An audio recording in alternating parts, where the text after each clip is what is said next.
प्यारे बच्चों, आइए सीखें how to compare EMFs of two cells using potentiometer. ये पोटेंशियोमीटर है, potentiometer wire A B of uniform area of cross section. This wire is stretched on wooden board. Its length is 1 meter. ये दो sales हैं जिनके EMFs compare किए जाने हैं। तो बच्चों, इस तरह से डायग्राम बना लेना है और डायग्राम के हिसाब से कनेक्शंस बना लेने हैं। ध्यान ये रहे कि ऑक्सिलरी बैटरी का पॉजिटिव जो है वो एंड ए के साथ कनेक्ट किया जाना है और इसी तरह से सेल के दोनों सेल्स के पॉजिटिव एंड ए पर कनेक्ट किए जाने हैं। ये 2 वे की है। इसका नंबर 1 टर्मिनल कनेक्ट होना है सेल के नेगेटिव के साथ और ये नंबर 2 टर्मिनल इस सेल के नेगेटिव के साथ। कॉमन टर्मिनल 3 कनेक्ट होना है गैल्वेनोमीटर के इस टर्मिनल के साथ। गैल्वेनोमीटर का दूसरा टर्मिनल जॉकी के साथ and jockey is free to move on the potentiometer wire. इधर एमीटर का नेगेटिव कनेक्ट होना है बैटरी के नेगेटिव के साथ, ये की और ये रियोस्टैट। अब कनेक्शंस बनाने के बाद क्या करें, इस की को क्लोज कर दें और रियोस्टैट की हेल्प से कांस्टेंट करंट सेट कर लें। कांस्टेंट करंट सेट करने के बाद प्लग इंसर्ट कर दें between terminal 1 and 3 of 2 way की, so that cell of EMF E1 is in the circuit. अब जॉकी को टच करें at end A and see the direction of deflection in the galvanometer. Suppose it is towards right. Now touch the jockey at point at end B. Again check the deflection, direction of deflection. If it is towards left, it is okay, you can proceed. लेकिन कभी कभी क्या होता है कि reflection एक ही side आती है। उस केस में क्या करें, उस केस में चेक कर लें कनेक्शंस को। कभी कभी गलत कनेक्शंस की वजह से या कनेक्शंस लूज होने की वजह से भी डायरेक्शन जो करंट की डायरेक्शन एक ही साइड पर आती है। कनेक्शंस चेक करने के बाद टाइट करने के बाद भी अगर डिफ्लेक्शन एक ही साइड पर आ रही है तब क्या करें, चेक करें कि क्या ये EMF ये voltage it should be greater than E1। आजकल बैटरी की जगह बैटरी एलिमिनेटर्स लगाए जाते हैं जिनमें कि ये वोल्टेज सेट की जाती है। तो सेट कर लें कि it is greater than E1 and it is greater than E2। अगर इसके बाद भी डिफ्लेक्शन जो है गैल्वेनोमीटर में एक ही साइड पर आ रही है तो क्या करें, इंक्रीज द करंट। पहले जितना करंट सेट किया था उससे इंक्रीज कर लें और कांस्टेंट वैल्यू पर सेट कर दें। इन सेटिंग्स के बाद जब ये इंश्योर हो जाए कि यहाँ प्रेस करने से डिफ्लेक्शन एक तरफ आती है और फिर इधर प्रेस करने पर डिफ्लेक्शन अपोजिट आती है, तब आप प्रोसीड करें। Now move the jockey on potentiometer wire so as to get a point C where galvanometer shows 0 deflection. अब 0 डिफ्लेक्शन मीन्स कि गैल्वेनोमीटर के दोनों टर्मिनल्स सेम पोटेंशियल पर हैं। अब गैल्वेनोमीटर का ये टर्मिनल कनेक्टेड है पॉइंट C के साथ और ये टर्मिनल कनेक्टेड है with negative of this cell. It means that point C is at same potential as negative of this cell.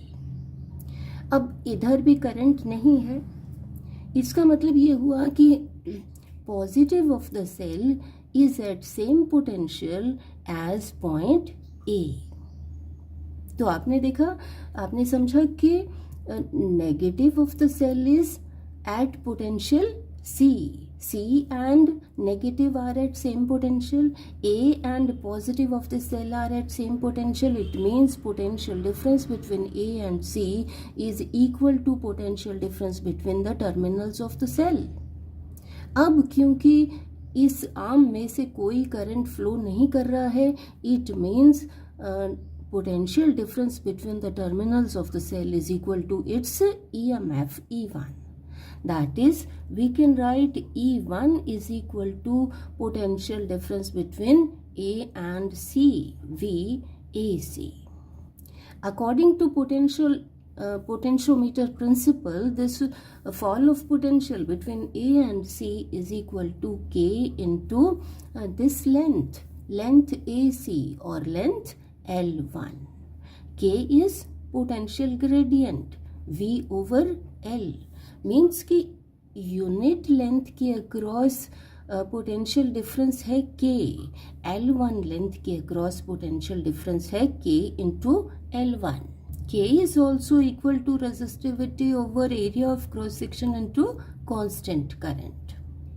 अब हमारे पास ये इक्वेशन आ गई E1 is equal to K L1. इसी तरह से अब क्या करें? Now take out the plug from terminals 1 and 3, insert the plug between 2 and 3 so that cell of EMF E2 is in the circuit. Again move the jockey on potentiometer wire so as to get a point C dash where galvanometer shows zero deflection.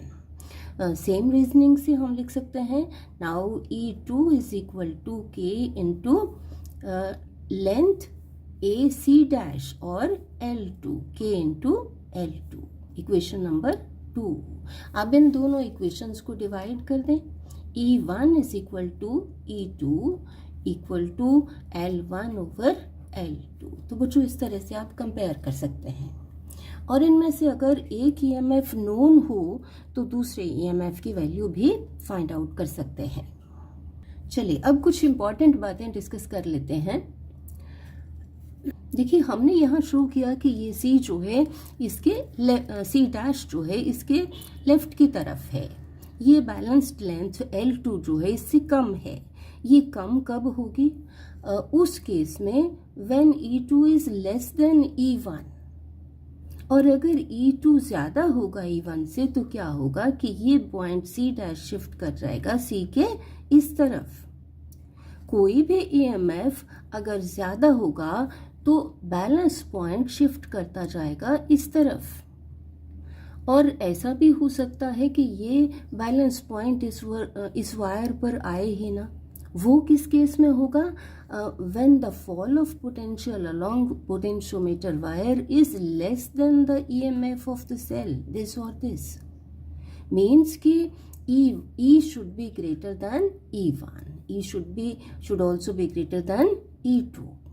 चलिए अब समझें कि galvanometer में यहाँ कहीं deflection zero आती ही क्यों है. At balance point, the EMF E1 is equal and opposite to potential difference between A and C. यहाँ आप Kirchhoff's voltage law, Kirchhoff second law लगाएं. यहाँ करंट फ्लो कर रहा है फ्रॉम A टू C. ये यहाँ से ये current constant current I flow कर रहा है. अब क्योंकि हम इस डायरेक्शन में प्रोसीड कर रहे हैं फ्रॉम नेगेटिव टू पॉजिटिव, और तो ये पॉजिटिव होगा. और हम मूव कर रहे हैं in the direction of current, तो ये जो है potential difference current into resistance of this wire is equal to VAC is positive.